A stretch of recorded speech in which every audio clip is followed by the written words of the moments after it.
महाराज तुम्ही म्हणता की व्यासांनी श्रीमद भागवत कथा लिहिली, पण ही भागवत कथा देवाची लिहिली पाहिजे असं व्यासांना कसं काय सुचलं म्हणे?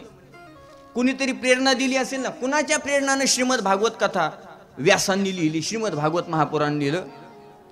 तर सूत महाराज सांगायला सुरुवात करतात म्हणे हे व्यासजी आहेत ना फार श्रेष्ठ आहेत, फार ज्ञानी आहेत. या जगामध्ये जेवढं ज्ञान आहे ते सगळं ज्ञान व्यासांचं उच्चिष्ट आहे महाराज. व्यासोच्चिष्ट जगत्रय. म्हणजे किती श्रेष्ठ आहेत, किती ज्ञानी आहेत. एका वेदाचे 4 वेद केले महाराज व्यासांनी. ऋग्वेद, सामवेद, अथर्ववेद आणि यजुर्वेद. एका वेदाचे 4 वेद केले त्यांनी. अनेक ग्रंथाची रचना केली. अगोदर व्यासांनी महाभारताची रचना केली. ऐका, महाभारताची रचना केली. त्या महाभारतामध्ये 1,25,000 श्लोक आहेत. म्हणजे किती? 1.25 लाख श्लोकाचं काय लिहिलं त्यांनी काका महाराज? महाभारत लिहिलं व्यासांनी. 1.25 लाख श्लोकाचं. 2-4 शहाणे माणसं भेटले, त्यांना म्हटले व्यास तुम्ही श्रेष्ठ आहेत, आम्ही तुम्हाला नाही सांगायला पाहिजे, पण महाराज 1.25 लाख श्लोकाचं तुम्ही महाभारत लिहिलं, पण या कृष्ण परमात्मा चरित्र कशाला घातलं म्हणे त्याच्यात? या महाभारतात सारे भांडणच आहेत, सारे कपटीत एकत्र आलेत, नुसत्या लढायाच्यात नुसते भांडणच आहेत, आणि त्याच्यात आमच्या कृष्ण परमात्म्याचं चरित्र कशाला घातलं तुम्ही? मग त्यांचं ऐकलं व्यासांनी, त्याच्यातून 25,000 श्लोक बाजूला काढले महाभारतातले, आणि त्याचं एक स्वतंत्र पुराण तयार झालं. त्याचं नाव आहे हरिवंश पुराण. हे महाभारतातला तो एक भाग आहे. आणि आता जसे श्रीमद भागवताचे स्कंद आहेत ना, पहिला स्कंद, दुसरा स्कंद, असे 12 स्कंद आहेत श्रीमद भागवताचे, तसे महाभारतामध्ये पर्व आहेत. आणि त्या महाभारतामध्ये एक भीष्म पर्व आहे. त्या भीष्म पर्वामध्ये श्रीमद भगवद्गीता आहे, ती बाजूला काढली, त्याच्यात नाही 700 श्लोकाची. असे एवढे 17 पुराणांची रचना केली. ब्रह्मसूत्र लिहिलं, उत्तर मीमांसा शास्त्र, एवढे ग्रंथ तयार झाले व्यासांचे. पण त्यांना एवढं सगळे ग्रंथ लिहून सुद्धा समाधान लागलं नाही. समाधानी नव्हते ते, असं चिंता करत बसले होते. आणि चिंता करता करता चेहरा सुकलेला होता, आणि त्यांच्या कानावर शब्द ऐकू आले, हरिनारायण नारायण श्रीमन्नारायण नारायण नारायण नारायण. भजन करा. नारायण श्रीमन्नारायण नारायण नारायण. ओ नारायण नारायण श्रीमन्नारायण नारायण नारायण नारायण. वा वा, भजन करा. श्रीमन्नारायण नारायण नारायण. श्रीमन्नारायण नारायण नारायण. बोला नारायण नारायण नारायण. हो लक्ष्मी नारायण नारायण नारायण. लक्ष्मी नारायण नारायण नारायण. हो नारायण नारायण श्रीमन्नारायण नारायण नारायण नारायण नारायण श्रीमन्नारायण नारायण नारायण. नारायण नारायण श्रीमन्नारायण नारायण नारायण. हे नारायण नारायण श्रीमन्नारायण नारायण नारायण.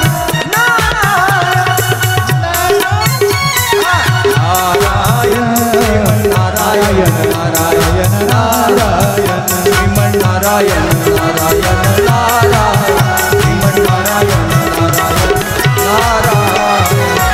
गोपाल कृष्ण भगवान की जय. नारदजी समोरून आले, नारायण नारायण करतच आले महाराज. नारदजी समोरून आले. नारदांनी व्यासांचा चेहरा पाहिला, असा सुकलेला होता, टेन्शन होतं काहीतरी. आणि नारदांनी सांगितलं म्हणे महाराज काय काम आहे? आणि नारदांना व्यासांनी पाहिल्याबरोबर, बरं ऐका बरं का महत्वाचा मुद्दा आता, व्यासांनी समोरून येणाऱ्या भगवंताचं चिंतन करत असणाऱ्या नारदांना पाहिलं आणि धावत गेले महाराज, साष्टांग दंडवत केला. कुणी? व्यासांनी. कुणाला? नारदाला दंडवत केला. मला सांगा व्यास काय लहान आहेत का? या जगातलं सगळं ज्ञान त्यांचं उष्ट आहे. एवढे मोठे असणारे व्यास पण कुणाला नमस्कार केला? साध्या देवाच्या भक्ताला. म्हणून मोठ्या माणसाचं लक्ष नाही महाराज.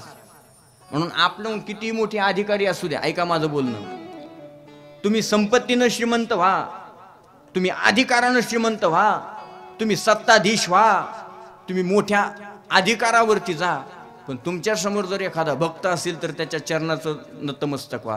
तुमचा अहंकार, तुमचं ज्ञान आणि तुमची श्रेष्ठता त्याच्या समोर दाखायची नाही. एका क्षणात लोटांगण घातलं महाराज, एवढे ज्ञानी आहेत महाराज. संतन के संग लागने तेरी अच्छी बनेगी, तेरी अच्छी बनेगी. संतन के संग लागने तेरी अच्छी बनेगी, संतन के संग लागने तेरी अच्छी बनेगी. अच्छी बनेगी तेरी किस्मत जगेगी, अच्छी बनेगी तेरी किस्मत सजे, अच्छी बनेगी तेरी बिगड़ी बनेगी, अच्छी बनेगी तेरी बिगड़ी बनेगी. लग सको तो लाग रे, लग सको तो लाग रे, तेरी अच्छी बनेगी. तेरी अच्छी बनेगी.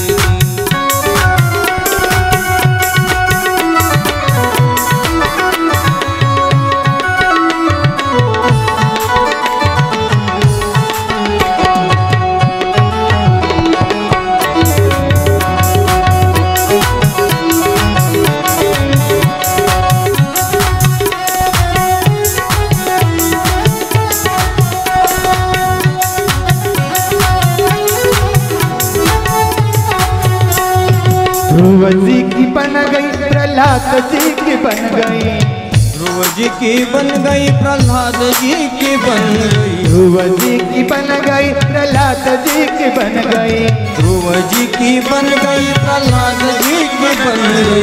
हरि कीर्तन में लाग रे, हरि कीर्तन में लाग रे, तेरी अच्छी बनेगी. संतन के संग लाग रे, तेरी अच्छी बनेगी.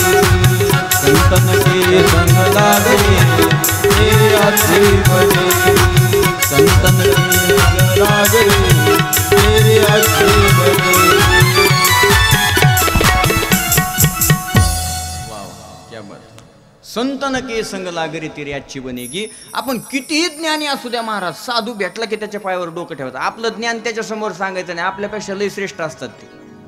इथं माणसाला थोडं ज्ञान मिळालं का दम निघत नाही. तुम्हाला काय कळतं, मला सगळं माहिती आहे, तुला किती कळतं आम्हाला माहिती आहे ना, जरा दम धर ना.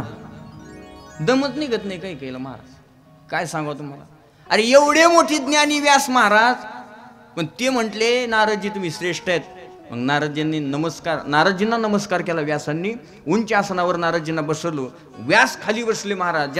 ज्यांनी भागवत लिहिलं ते व्यास नारदजीच्या समोर नतमस्तक झाली आहेत. पहा भक्ताचा अधिकार किती मोठा आहे. ज्ञान बाजूला ठेवलं, नारदजींना विचारलं म्हणे व्यासजी तुम्ही काय एवढे टेन्शन आहे, कशामुळे दुःखी आहेत तुम्ही. त्यांनी सांगितलं मी एवढे ग्रंथ लिहिले पण मला समाधान लागलं नाही. मी ब्रह्मसूत्र, उत्तर मीमांसा शास्त्र, 17 पुराणांची रचना केली आणि हे ऐकलो आणि नारदजी हसायला लागले महाराज. एक सांगू का, मोठी माणसं मोगम हसत नाहीत. तुमचं आमचं हसणं म्हणजे मोगम आहे. आपण कवा हसतो ना कवा नाही सांगता येत नाही. आमच्या समोर काही काही माणसं असे बसत आहेत महाराज, असे गंभीर बसतात, काही काही असे नुसते असे बसणार. काही सांगितलं विनोद केला तरी हसणार नाही. काही गंभीर सांगितलं तर डोळ्यातून पाणी येणार, हाईत का गेली ती कळत नाही. असे काही माणसं बसलेले. नारदजी हसले महाराज. आणि नारदजी हसल्याबरोबर व्यासाने सांगितलं म्हणे महाराज का हसले. अहो हसायसारखंच आहे. तुम्ही आत्तापर्यंत जेवढे ग्रंथ लिहिले ते सगळे ग्रंथ ज्ञान प्रधान आहेत. तुम्ही आत्तापर्यंत भक्तिप्रधान ग्रंथच सांगितला नाही. तुम्हाला जर चित्ताला समाधान प्राप्त करून घ्यायचं असेल तर तुम्हाला देवाची, कृष्ण परमात्म्याची भक्ती जगाच्या समोर मांडावं लागेल. म्हटले एक काम करा, आता तुम्ही भक्तिप्रधान भगवान श्रीकृष्णाचं चरित्र लिहायला सुरुवात करा. त्यावेळेस व्यासांनी सांगितलं नारदजी चेष्टा करता का. आता म्हातारा झालो मी, म्हातारपणात जमत असतं का. नारदजी म्हटले का जमणार नाही. अहो देवानं जर ठरवलं तर तुका म्हणे आले समर्थाच्या मना आणि तरी होय रानारंक मुकम करोती वाचालम पंगुम लंग येते गिरीम यत कृपातमहम वंदे परमानंद माधव. अहो देवाच्या मनात आलं तर पांगळा माणूस डोंगर चढू शकतो, मुका माणूस बोलू शकतो.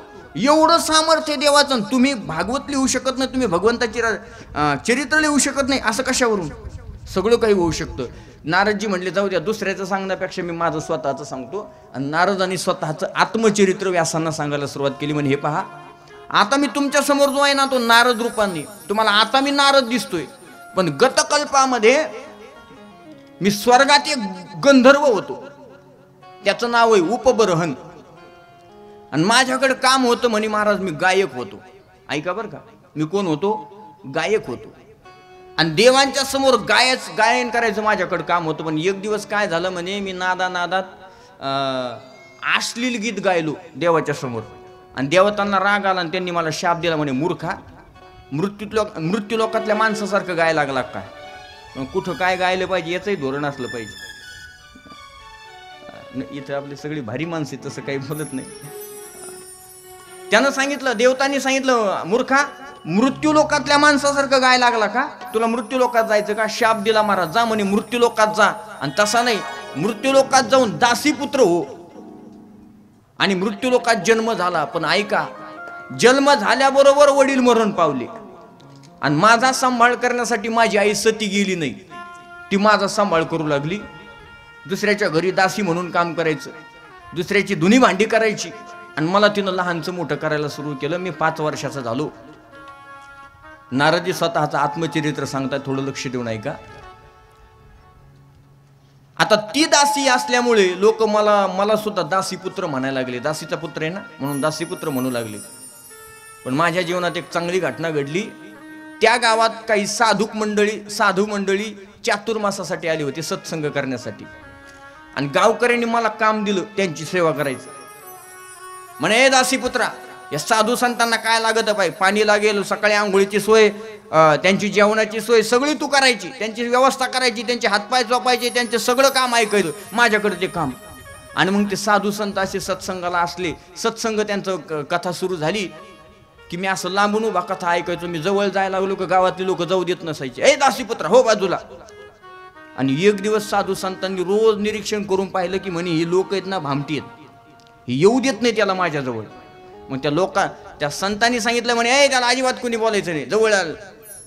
त्याला जवळ बोलावून घेतलं. काय नाव रे तुझं म्हणले? ते म्हटले मला नाव नाही, मला लोक दासीपुत्र म्हणतात. संतांनी सांगितलं खबरदार, याला जर आजपासून कोणी दासीपुत्र म्हणतात. आणि मग त्याला नाव दिलं महाराज संतांनी. काय नाव दिलं? रामदास. म्हणजे आजपासून याला रामदास म्हणायचं. आणि सगळं गाव त्याला आता रामदास म्हणू लागलं. त्यानं स्वतःचं आत्मचरित्र नारदजी सांगतात. त्यांनी सांगितलं म्हणे मी आता हळूहळू भगवान श्रीकृष्ण परमात्म्याचं चरित्र त्या संतांच्या मुखातून ऐकू लागलो.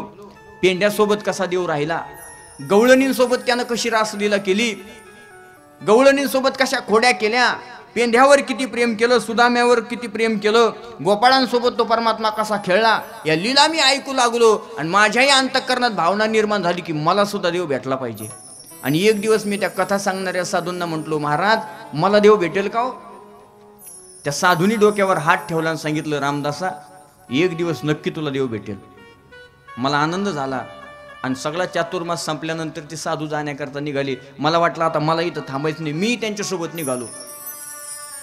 आणि निघाल्याबरोबर आईला कळालं, आई आडी झाली. म्हणे ओ साधू थांबा, माझं याच्यासाठीच मी जिवंत राहिले, याच्यासाठी मी सती गेले नाही, तुम्ही याला घेऊन चालले का?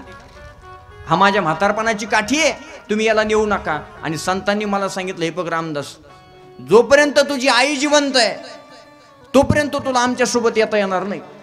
आणि नाविलाज झाला माझा, संत निघून गेले. मी बराच काळ त्यांच्या पाठीमागे गेलो, त्यांनी काही परत माझ्याकडे पाहिलं नाही.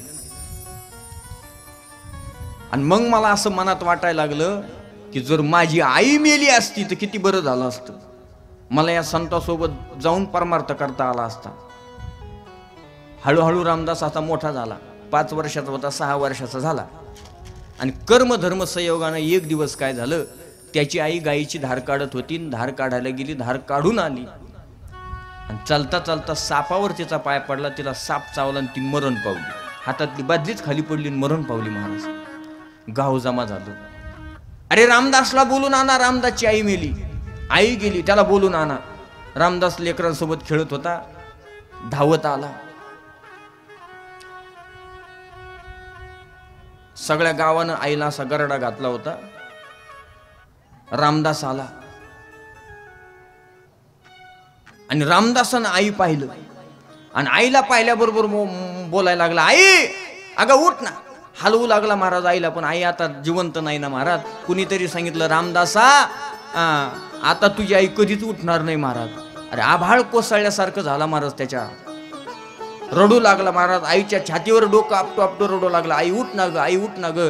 कुणीतरी रामदासला बाजूला केलं, आईचा अंत्यसंस्कार केला. आता गावानं निर्णय घेतला की या रामदासाला आता आपण सांभाळलं पाहिजे आणि सगळं गाव त्याला सांभाळू लागलं महाराज. सगळे सांभाळत होते, पण एक सांगू का, शेवटी आई ती आईच असते महाराज.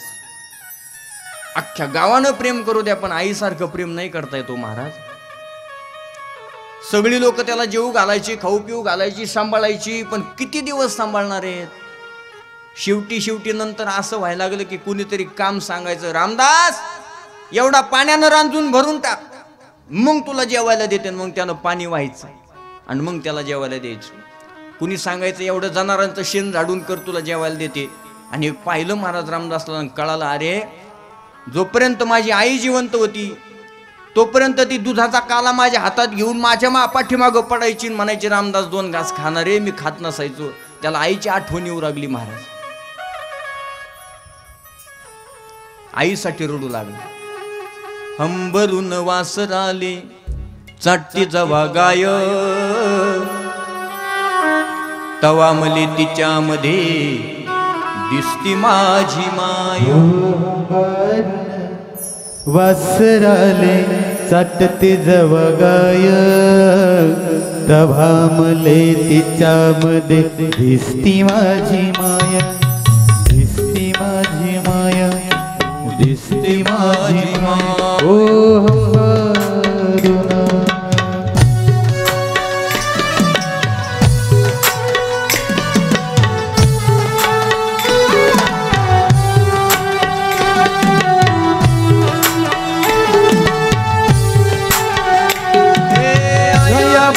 सांगत होता रवा होतो ताना, दुष्काळात माईचा माझा आटला होता पणा. पिठामध्ये पाणी टाकून मले पाजत जाये, तवा मले पिठामध्ये दिसती माझी माय, दिसती माझी माय. हंबरून वासराले चाटती जवा गाय, तिच्यामध्ये दिसते माझी माय, दिसते माझी माय. तो म्हणू लागला, अगं माझी आई जोपर्यंत जिवंत होती ना तोपर्यंत हातात काला घ्यायची, माझ्या पाठीमागं पडायची. महाराज एक सांगू का, आज थोडा कथेला उशीर होईल, माफी मागतो, कारण कालचा अधुरा राहिल्यामुळे आज थोडा उशीर आहे. उद्यापासून वेळेत होईल. रडू लागला महाराज. आईची त्याला आठवण येऊ लागली महाराज. एकदा आई जीवनातून गेली ना महाराज, जगावर आपल्यावर प्रेम करणारं कुणीच शिल्लक नसतं महाराज. अरे गरीब परिस्थिती जर असेल तर ती आई काय करत नाही. अरे कुटुंबावर कर्ज झालं म्हणून बापानं आत्महत्या केली, पण आईनं आत्महत्या केली नाही महाराज, फक्त लेकरासाठी. माझं लेकरू शिकलं पाहिजे, माझं लेकरू मोठं झालं पाहिजे. तिनं दुसऱ्याच्या बांधावर जायचं, खुरपायचं, दुसऱ्याची धुनी भांडी करायची आणि लेकराला शिकवायची तयारी करायची, त्याचं भरण पोषण करायचं. लेकरू 10वीला गेलो महाराज आणि गावात 1 नंबर आला त्याचा. गावातले शिक्षक आईच्या दारात आले आणि सांगितलं, आई एक काम करा बरं. म्हणे काय करू? तुमचं पोरग लय हुशार आहे महाराज. आई तुमचं पोरग लय हुशार, याला इथं ठेवू नका, तुम्ही जिल्ह्याच्या ठिकाणी शाळेत घाला.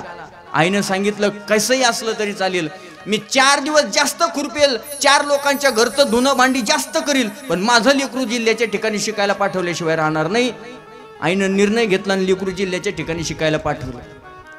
आईसारखं प्रेम जगात कुणी केलं नाही. म्हणून आई वडिलांना कधी विसरू नका महाराज. कुणीच करू शकत नाही आई वडिलांसारखं प्रेम. लोक म्हणतील आमचं तुमच्यावर प्रेम आहे महाराज, आमचं तुमच्यावर प्रेम आहे. अरे नाही, ते फक्त तेवढ्या पुरतच आहे. कायमचं प्रेम फक्त आईच करते, फक्त आई वडील करत असतात. विसरलं नाही पाहिजे आई वडिलांना कधी. तिनं पैसा पुरवला महाराज लेकराला, जिल्ह्याच्या ठिकाणी शाळेत टाकलं. लेकरू हुशार होतं महाराज, कष्टाची जाणीव होती त्याला. 4 वर्ष लेकरू शिकलं महाराज.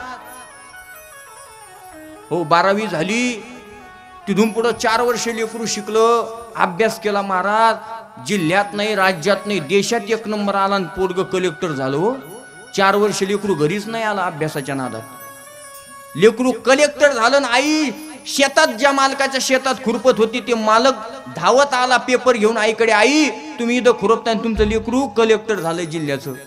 एवढा आनंद झाला महाराज. साडीच्या गाठणीत 200 रुपयाची 100 रुपयाची नोट असेल, ती नोट काढली आणि मालकाच्या हातात दिली. मालक मला जायला वेळ नाही, मी तुमचंच काम करते, एवढे 100 रुपयाचे पेढे आणा, जेवढ्यांना वाटता येतील तेवढे माझ्या लेकरासाठी वाटा.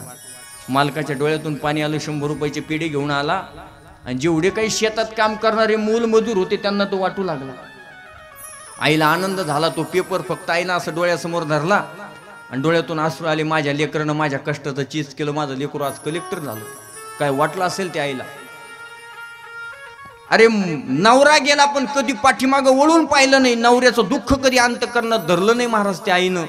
फक्त लेकरासाठी जगली, त्या लेकरानं चीज केलं महाराज. आज 4 वर्ष झाले लेकरू माझं मला भेटायला घरी आलं नाही. आता कलेक्टर झालंय, लाल दिव्यात माझं लेकरू मला घरी भेटायला येईल अशी वाट पाहत होती आई. पण महिना झाला, 2 महिने झाले, पण लेकरू घरीच नाही आलं. शेवटी आईला वाटलं आता कलेक्टर झालंय, काम वाढलंय त्याचं, आपणच त्याला भेटायला जाऊ. फाटकी वायरची पिशी घेतली महाराज. 2 साडीची 1 साडी केलेली साडी होती, ती साडी घातली.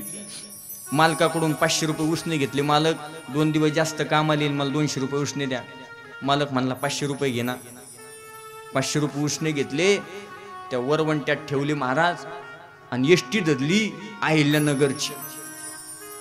एसटीनं अहिल्यानगरला उतरली, आपल्या नगरला. बस स्टँडवर गेली, रिक्षात बसली, सांगितलं दादा कलेक्टर साहेबांचं घर माहितीये का, आत्ता नवीन झालेल्या. त्यानं सांगितलं कलेक्टर साहेबांचं घर कुणाला माहित नाही, मला तिथं जायचंय. त्यानं रिक्षा चालू केली आणि कलेक्टर साहेबांच्या दारात आणून रिक्षात उभं केली. आई खाली उतरली आणि रिक्षावाल्याला पैसे देऊ लागली. रिक्षावाल्याने विचारलं आई अगं काय काम आहे तुझं कलेक्टरकडं, माझं लेकरू आहे ते, माझं पोरग आहे. त्या रिक्षावाल्याला जरा दया आली. तो म्हटला या भेटून मी थांबतो. आणि दारात ते शिपाई होतेच ना महाराज, होमगार्ड, ते सिक्युरिटी गार्ड, त्यांनी अडवलं. आई कुठं निघाल्या म्हणे कलेक्टर साहेबाला भेटायला. ते म्हणे घरी नाही, ते ऑफिसला गेले. तुम्ही कोण आहेत म्हणे मी त्याची आई आहे. त्या सिक्युरिटी गार्डने असं पाहिलं महाराज, म्हणे कलेक्टर कुठं ही म्हातारी कुठं. 4 साड्याची 1 साडी करून घातली, फाटकत होत, फाटकी लुगडं घातलेलं. हिला आंघोळ केली का नाही, हिनं डोक्याच्या केसाच्या वंबाड्या झाल्या. आणि कुशाल कलेक्टर साहेबाची आई म्हणते अशी असते कलेक्टर साहेबाच्या, होय बाहेर म्हणे. आणि असं म्हटल्याबरोबर हा आरडावरडा आतून एका बाईने ऐकला. तरुण होती, सुंदर होती, ती बाहेर आली म्हणली का रे सिक्युरिटी काय झालं. त्या सिक्युरिटीने सांगितलं म्हणे एक म्हातारी आली, ती स्वतःला कलेक्टर साहेबाची आई म्हणती, पाठवू का. तिनं सांगितलं कोणाला पाठवू नको, कलेक्टरने मला सांगितलेलं आहे माझ्या या जगात कुणीच नाही, आई वडील मेलेले आहेत, म्हणूनच मी त्यांच्यासोबत लग्न केलं. हिची सून होती ती. आभाळ कोसळल्यासारखं झालं महाराज त्या आईला. ती मागं फिरली, रिक्षात बसली, दादाला सांगितलं मला कलेक्टर साहेबाच्या ऑफिसला घे. जरी सुनबाईनं नाही ओळखलं, जरी माझ्या लेकानं लग्न केलं असेल, नसेल ओळखलं, पण माझा लेकरू मला ओळखल्याशिवाय राहणार नाही. कलेक्टरच्या ऑफिसच्या समोर रिक्षा उभा राहिली आणि म्हातारी खाली हळूहळू उतरली महाराज. आणि कलेक्टरच्या ऑफिसच्या पायऱ्या चढत चढत गेली. मीटिंग चालू होती, मोठी आमदार खासदार मंत्री आले होते आणि त्यांना प्रबोधन करत होते कलेक्टर साहेब. ही धाडकन आत घुसली महाराज. आत गेली, कलेक्टर साहेबाच्या ज्या खुर्चीवर बसले होते त्याच्या कलेक्टरच्या डोक्यावर हात फिरवला, अशी बोट काढा मोडली, माझं लेकरू म्हणली. सगळी लोक कलेक्टरकडे पाहायला लागले. म्हणे कोण आहे. कलेक्टरला वाटलं आता जर यांना म्हणलो ही माझी आई तर माझं अपमान होईल, माझी इज्जत जाईल, पहा बरं का. कलेक्टरनं सांगितलं काय मला माहित नाही कोण आहे म्हणून, हिला बाहेर काढा. सिक्युरिटी गार्ड आली, म्हातारीला ओढत ओढत बाहेर नेलं महाराज. जसं बाहेर नेलं तशी म्हातारी पायरीच्या खाली फेकून गेली. म्हातारी पायरीच्या खाली अशी वळगत वळगत गेली, शेवटच्या पायरीवर गेली आणि शेवटच्या पायरीचं टोक म्हातारीच्या डोक्यात घुसलं महाराज. रक्त बंबाळ झाली, जीव सोडून दिला महाराज म्हातारीने. कलेक्टर साहेबांची मीटिंग उरकली, कलेक्टर साहेब बाहेर निघाले ऑफिसच्या महाराज. आणि चालता चालता हळूहळू एक एक पायरी खाली उतरत होते. एक एक पायरी खाली उतरत असताना शेवटच्या पायरीवर कलेक्टर साहेबांच्या पाय पडला आणि आपली आई रक्तबंबाळ होऊन जीव सोडलेली कलेक्टर साहेबांना दिसली. कलेक्टर साहेब खाली बसले, आपल्या आईचं मुंडकं आपल्या मांडीवर घेतलं, मोठमोठ्यानं रडायला लागले. महाराज आई म्हणून हाका मारली आणि त्या आईच्या अंतःकरणातला आवाज निघत होता. आईच्या अंतःकरणातून, बाळा आता काय उपयोग रे, मेल्यावरती रडतो कशाला, उगीच तान नको देऊ घशाला, उगीच तान नको देऊ घशाला, नको देखावा दाऊ जगाला, मोडला नाही कधी रुपया जीवाला,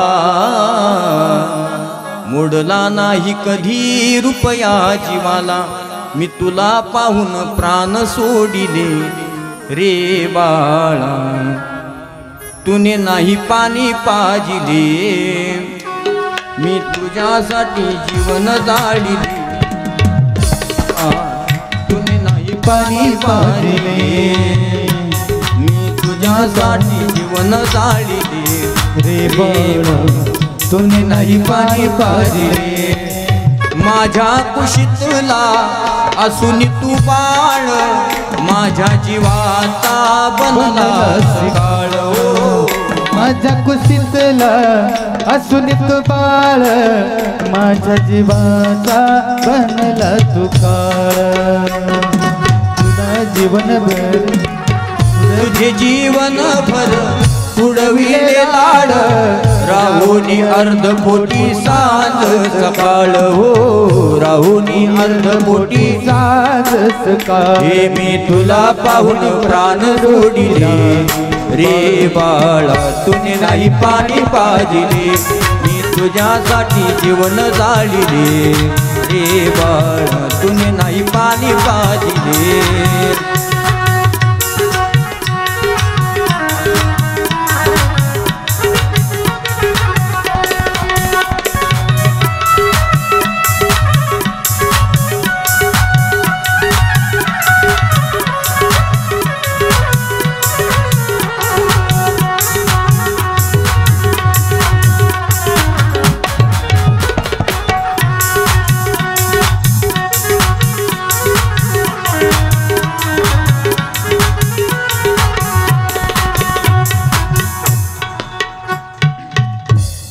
प्रेम असतं महाराज.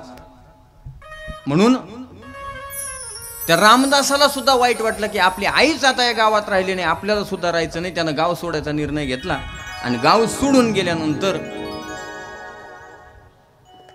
भगवंताची साधना करायचं ठरवलं. वनात निघून गेला, भगवंताची साधना केली, भगवान प्रसन्न झाले आणि लगेच गायब झाले. त्याला दर्शन दिलं आणि गायब झाले.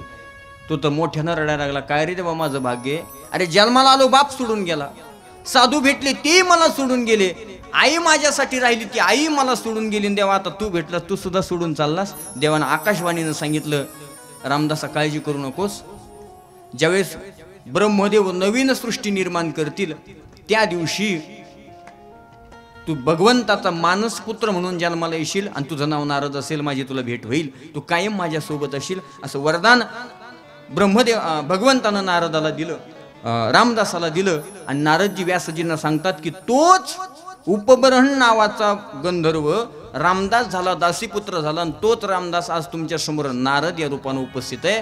हे जर ब्रह्मदेव भगवंताच्या कृपानं जर रामदासाचा नारद होऊ शकतो, तर तुम्ही भगवंताचं कृपेनं तुम्ही भगवंताच्या लीला लिहू शकत नाहीत. आणि नारदाच्या प्रेरणेनं प्रेरित होऊन व्यासांनी श्रीमद भागवत कथा, भगवत महापुराण लिहायला सुरुवात केली. नारदांनी त्यांना 4 श्लोक सांगितले, ज्याला चतुश्लोकी भागवत म्हणतात. आणि त्या 4 श्लोकाची संहिता, त्याचा परिणाम व्यासांनी 18,000 श्लोकांची रचना श्रीमद भागवत ग्रंथ तयार झाला. ग्रंथ तयार झाला, पण आता हा सांगायचा कोणाला, द्यायचा कोणाला, याचा प्रचार कोण करील. नारदांना विचारल्याबरोबर नारदांनी सांगितलं, म्हणजे दुसरं तिसरं कोण करणार नाही, याचा प्रचार शुकाचार्य करतील. कोण शुकाचार्य? त्यांचेच पुत्र. 4 वाजता संपवायचे, बरोबर 4 वाजता. काला झाल्यावर मी एक दिवस कथा करावं लागते काय करू हा ना हो जिद्धर जाईल तिद्धर मग एक दिवस सोडून देऊ गपकीन त्याला काय करणार दिवस सोडल्यावर इकडे कमी नाही होणार ना शुकाचार्यांना शिकवायची कोण आहे शुकाचार्य अधिकार मोठा आहे शुकाचार्यांचा व्यासांची पत्नी तिचं नाव आहे वटिका तिला अजून एक नाव आहे वितिका ही गर्भवती झाली किती दिवस गर्भवती झाली 1-2 महिने नाही 12 वर्ष गर्भवती राहिली व्यासांनी देवाची प्रार्थना केली देवा धावत देव म्हणले हा बोला काय काम आहे ते म्हणले काय काम म्हणजे पत्नी गर्भवती आहे मग देव म्हणले चांगलं आहे ना चांगलं काय म्हणे 12 वर्षापासून गर्भवती आहे मग काय करू काही करा आणि विनंती करा तिला प्रसूत करा देवानं सूक्ष्म रूप धारण केलं आणि त्यांच्या पत्नीच्या गर्भात प्रवेश केला आणि सांगितलं शुकदेवा अहो 12 वर्ष झाले यान बाहेर ते म्हणले हां बाहेर नाही यायचं मी बाहेर आलो की तुझी माया आक्रमण करते म्हणजे आजब है झटका माया कान बुडाया परमार्थ सबका इंद्रचंद्र को क्या क्या भया सबको मालूम है जी आणि नारद की तो भई नारदी आयसी नो बदगाजी तुझी माया त्रास देईल भगवंतानं सांगितलं माया माझी त्रास देईल ना आत काय लय चांगलं आहे का नाकी तोंडी कुर्मी किडे गर्भवतीचे दुःख काढेन पुन्हा पुढं सांगाल माया बाहेर आत चांगलंय का म्हणे या बाहेर म्हणे तसं येणार नाही माया तुम्हाला त्रास देणार नाही असं वचन द्या देवानं वचन दिलं बाहेर यायचं ठरलं पण तरी सुद्धा अजून एक वचन मागितलं तसा बाहेर येणार नाही सर्वसामान्य माणसं जशी येतात तसा जन्माला येणार नाही देवा तू जसा जन्माला येतो तसा जन्माला येईल आणि मग सूक्ष्म रूपानं भगवान शुकाचार्यांचं प्रागट्य झालं शुकाचार्य जन्माला आले आणि आल्याबरोबर विचारच केला नाही कोण देव कोणी बाहेर काढलं वडील कोण नाही कुठं जसे आले नागवे आले तसेच 12 वर्षाची प्रगट झाली आणि तसेच जंगलाच्या दिशेनं पळाले ब्राह्मणाची पोरे एक खेळाशी भ्याले ते नागवेची पळून गेले रे स्वतः व्यासजी त्यांचे वडील विरहानं कातर होऊन भगवंता त्या व्यास शुकाचार्यांच्या पाठीमागं पळू लागले पण शुकाचार्य थांबले नाही एका गुहेमध्ये गेले आणि भगवंताचं भजन करू लागले शिवोहम शिवोहम शिव केवलोहम शिवोहम शिवोहम शिव केवलोहम व्यासांनी काही श्लोक श्रीमद भागवताचे आपल्या शिष्यांना शिकवलेले होते आणि एक दिवस त्यांचे शिष्य ते श्लोक म्हणत असताना काही फुलं तोडण्यासाठी जंगलात गेले आणि ज्या गुहेमध्ये शुकाचार्य होते त्या गुहेच्या शेजारी जाऊन ते श्लोक म्हणू लागले आणि ते श्लोक त्या शुकाचार्यांच्या कानावर पडले गुहेमध्ये असताना आणि त्या श्लोकामध्ये भगवंताच्या स्वरूपाचं वर्णन केलेलं होतं तो परमात्मा किती सुंदर आहे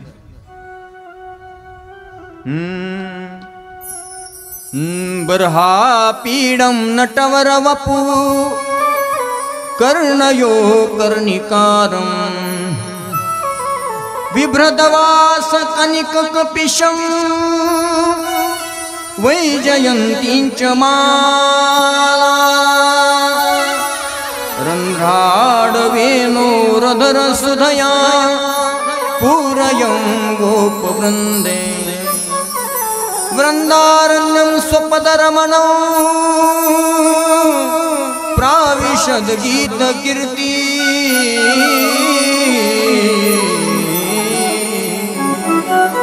किती सुंदर आहे तो परमात्मा ऐका सावळा आहे मोराचा मुकुट त्यानं घातलेला आहे ओठावरती अधरवरती बासुरी धरलेली आहे पितांबर नेसलेला एवढा सुंदर परमात्मा त्याच्यासारखा सुंदर जगात कुणीच नाही महाराज त्या सौंदर्याचं वर्णन शुकाचार्याने ऐकलं आणि मनात विचार केला असेल कोण एवढं सुंदर आहे व याच्यासारखं जगात कोणी सुंदरच नाही महाराज कोण असेल म्हणून चिंता करू लागले नामस्मरण करता करता सुद्धा त्याचं ध्यान यायचं आणि त्या अचानक त्यांच्या कानावर मुरलीचा आवाज ऐकला आणि कोण मुरली वाजत असं पाहू लागले भगवान प्रगट झाले आणि पुन्हा गायब झाले बापरे एवढा सुंदर एवढी मधुर मुरली वाजवतोय एवढा दिसायला सुंदर कोण आहे कोणाला विचारलं पाहिजे मग मनात विचाराला आपण जन्माला आल्याबरोबर आपल्या मागं कोणतरी धावत होतं म्हणजे स्वतःच्या बापाचा सुद्धा परिचय करून घेतला नव्हता म्हणजे नक्की आपले वडील असले पाहिजे शोधत आले व्यासांकडे आणि मग व्यासांनी आपला मुलगा बऱ्याच दिवसांनी येताना पाहिल्यानंतर आनंद झाला आणि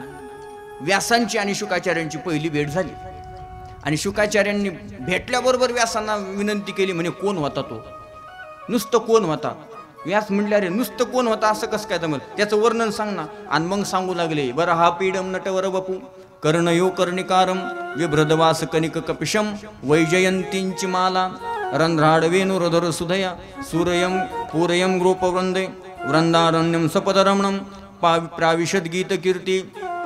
लाजू नका, घ्या आता, काय ऊन पडलंय.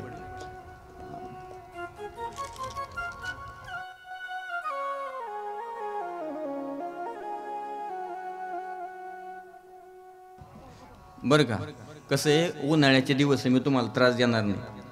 आणि मी काय किती सांगितलं तुम्ही थोडं मग ऐकणार आहेत, पण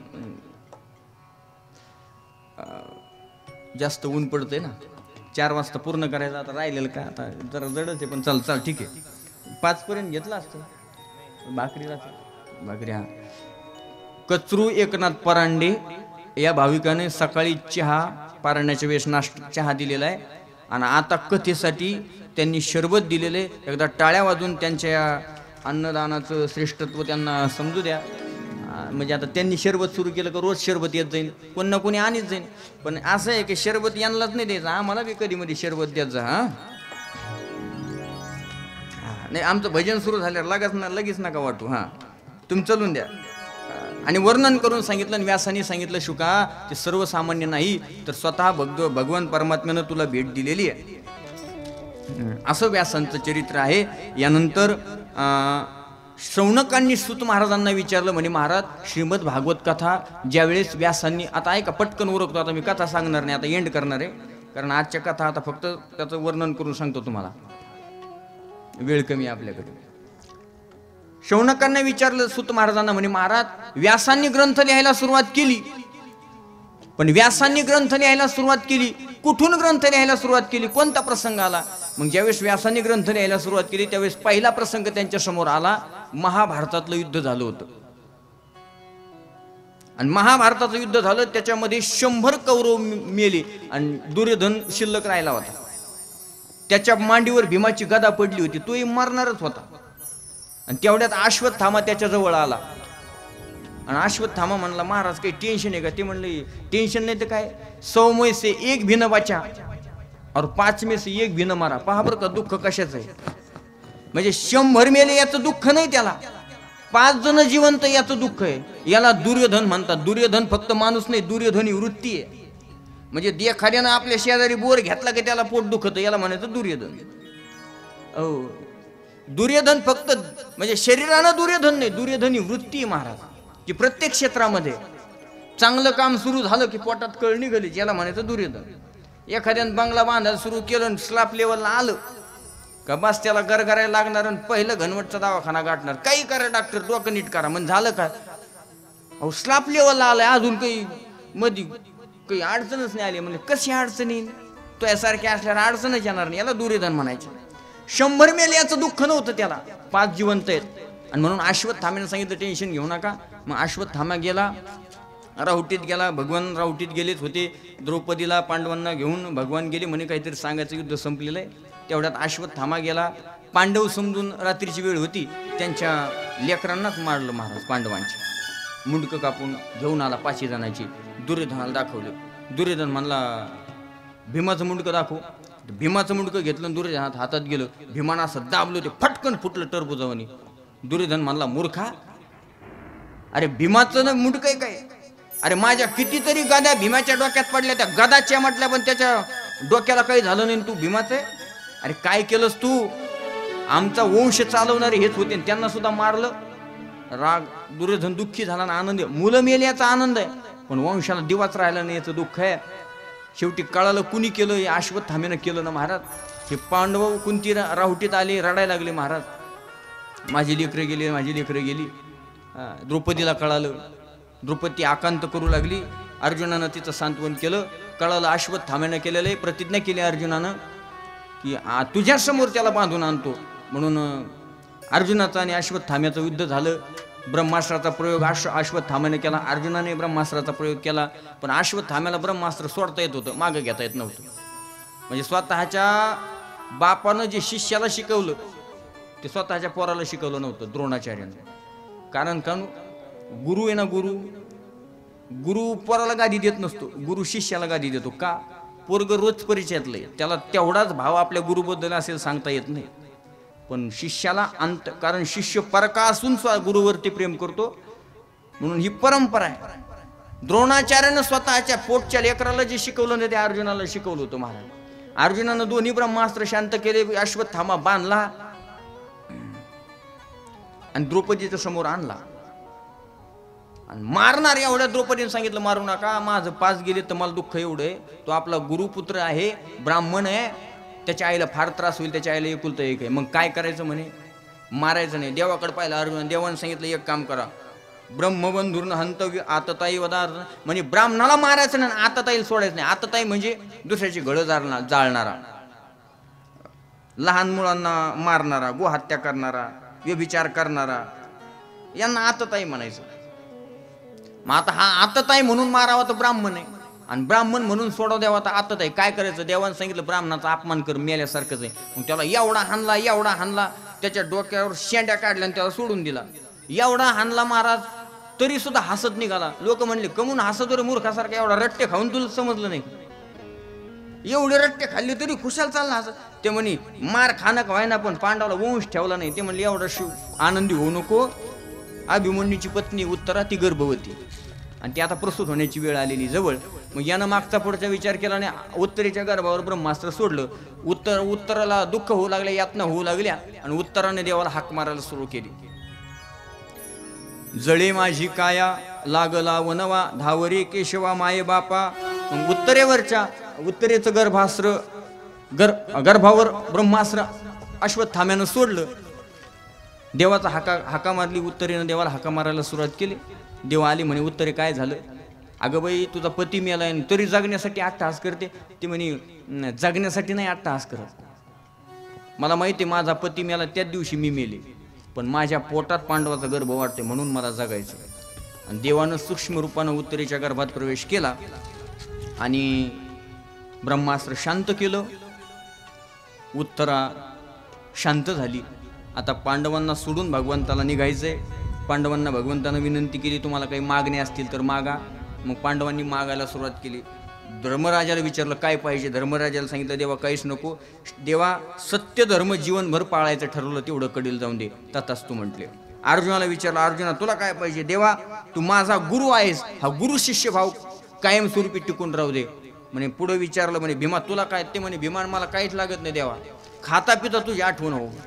म्हणजे पहा खाता प्याता म्हणजे आता तुम्ही प्याता सुद्धा देवाची आठवण करायला पाहिजे. हा आठवण झाली पाहिजे. भीमाची मागणी. पुढे गेले द्रौपदीला विचारलं द्रौपदीला काय पाहिजे. देवा हा सखा आहे, तू माझा सखा आहे, हा सख्य भाव शेवटपर्यंत कडील जाऊ दे. देवासोबत नातं जोडता आलं पाहिजे. आता वेळ कमी पटपट सांगून मोकळा होतो मी, कारण आता रोजच जास्त उरत चाललंय मग आता मग ते शेवटचं कधी घ्यायचं, त्याच्यापेक्षा आता चला हा सख्य भाव कडीला जाऊ दे.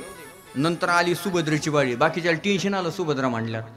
आता ही सुभद्रा म्हणजे देवाची लाडकी बहिणी आणि हिनं जर संसारातलं मागितलं तर काय करायचं. हिनं संसारातलं मागू नये काळजी वाटली, पण सुभद्रेनं जी मागणी मागितली महाराज विशेष आहे. देवाने विचारलं सुभद्र काय पाहिजे. देवा एकच कर, आयुष्यभर तो आमच्या सोबत आहे, फक्त मरणाच्या काळी तुझी आठवण झाली पाहिजे एवढं वरदान दे. महाराज टाळ्याच वाजवल्या सगळ्यांनी सुभद्रेच्या. याला म्हणतात मागणी. हो. आणि मग तर स्वारी भगवंताची फिरली कुंती आत्याकडं. लोकांना वाटलं कुंती काहीच मागू शकत नाही, पण कुंतीनं पदरच पसरला महाराज. बापरे म्हणे आत्यानं तर पदरच घातला, आत्या काय पाहिजे. आणि कुंतीची मागणी सगळ्याच्या पाठ. देवा मला द्यायचं असेल तर एक काम कर, माझ्या जीवनात दुःख दे, विपदा दे, दारिद्र्य दे, अतिशय कष्ट दे. देवानं सांगितलं आत्या असं काय करतेस तू. अगं देव आहे मी, तू माझी आत्या आहेस, तुला दुःख दे. हो म्हणे देवा दुःख का. दुःख पाहिजे कारण देवा दुःख असलं संकट असलं की तू धावून येतो. आता आमच्या जीवनात चांगले दिवस आले तू सोडून चालला की नाही आम्हाला.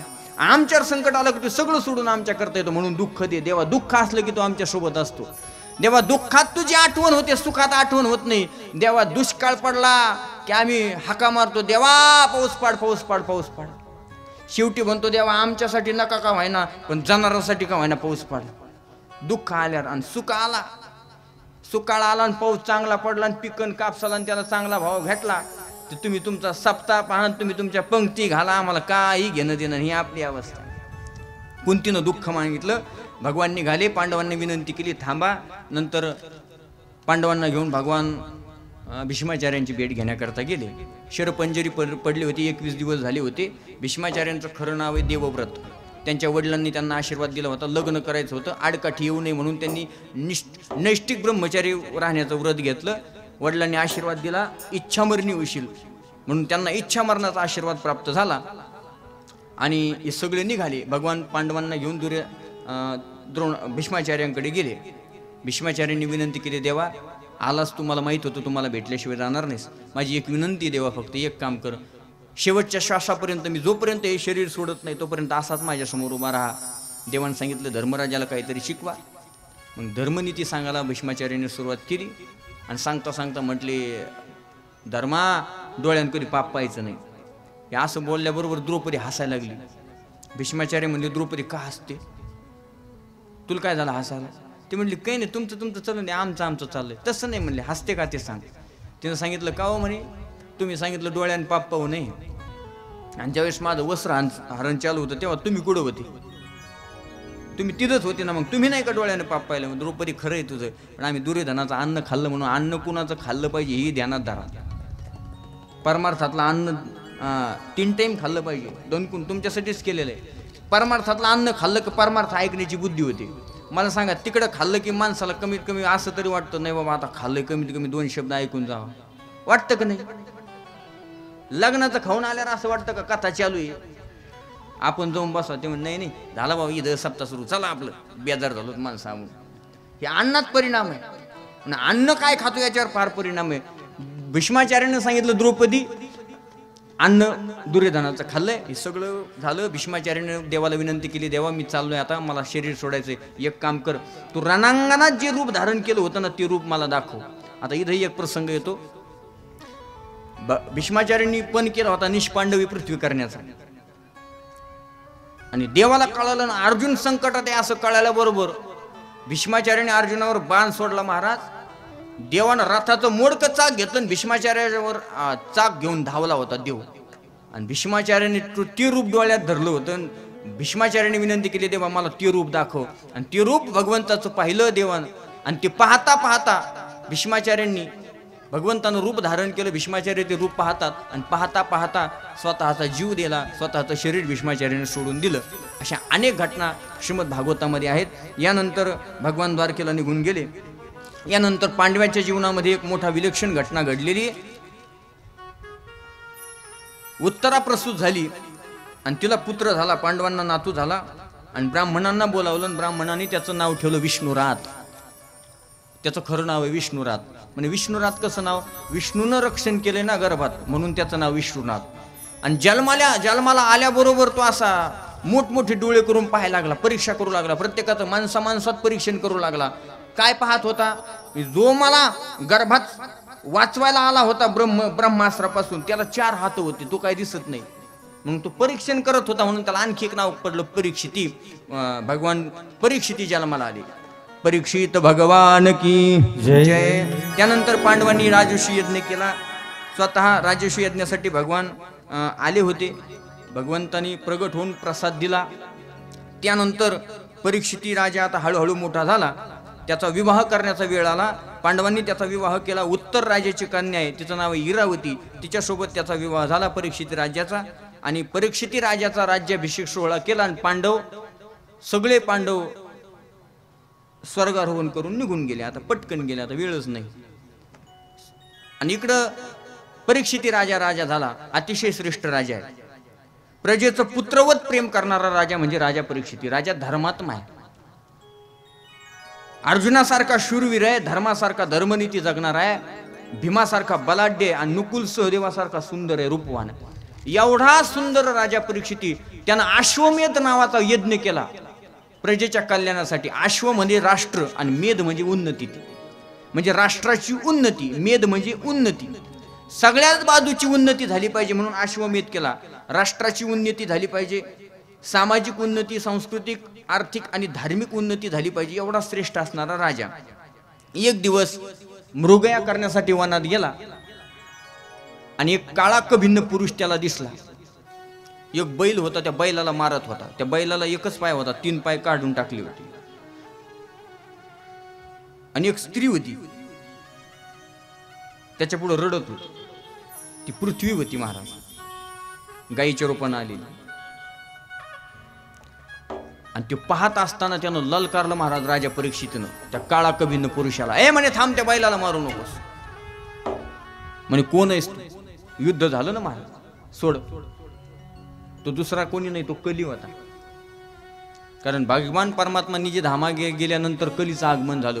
त्या युद्धामध्ये काळा कवीनं माणसाला राजा परीक्षेनं परास्त केलं. कली शरण आला आणि राजा परीक्षेने सांगितलं तू इथं थांबायचं नाही, तू कली आहेस ना, इथं थांबायचं नाही, हे माझं राज्य, इथून निघून जायचं.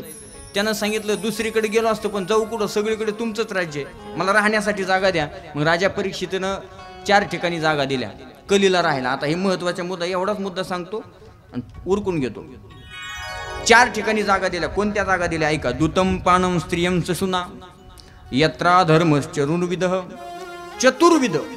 4 ठिकाणी. पहिली जागा दिली कलीला राहायला दूत म्हणजे जुगार. दुसरी जागा दिली पान म्हणजे मद्यपान, दारू पिणं. तिसरी जागा दिली व्यभिचार आणि चौथी जागा दिली हिंसा. म्हणजे कोणत्या कोणत्या ठिकाणी कली राहतो. द्यूत म्हणजे जिथं जुगार चालतो तिथं कली राहतो. भागवतातले बरं का, नाही तर मला भांडतात परत. हा, दुसरी जागा दिली मद्यपान म्हणजे दारू पिलं की तिथं कली राहतो. तिसरा दिला व्यभिचार, कली राहतो. चौथा दिला हिंसा केली की कली राहतो. कलीनं विनंती केली, अरे देऊन देऊन जागा 4 दिल्या, पण एक तर धोरणात द्यायची ना, साऱ्या वाईटच जागा, एखादी चांगली दे. मग सोनं दिलं. सोन्यात सुद्धा काय राहतो, चांगली जागा आहे ना सोनं. तुम्ही म्हणाल कसं? सोनं तर भगवंताची विभूती आहे, म्हणजे सोन्यात देव पण राहतो, सोन्यात कली पण राहतो. असं कसं काय? त्याचंही पुढं वर्णन आहे की जे सोनं कष्टानं इमानदारीनं मिळवलेलं आहे त्याच्यात देव राहतो, आणि जे लुबाडून आणलेलं हिसकावून त्याच्यात कली राहतो. मग त्याच्यात चोरी करून आलेलं सोनं याच्यात कली राहतो. आता याचा विस्तार लवकर करत नाही. घाम गाळून कष्ट करून जे आलेलं आहे त्याच्यात मात्र देव राहतो. म्हणून अशी जागा दिली. आता जो बैल होता ना, तो बैल तो धर्म आहे.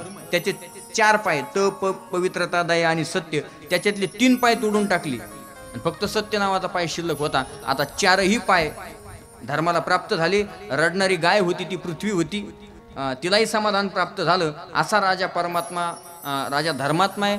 प्रजेचं पुत्रवत पालन करणारा तो राजा आहे. आता या राजाच्या जीवनामध्ये एक विलक्षण घटना घडणार आहे, ती आपल्याला उद्या पाहायची.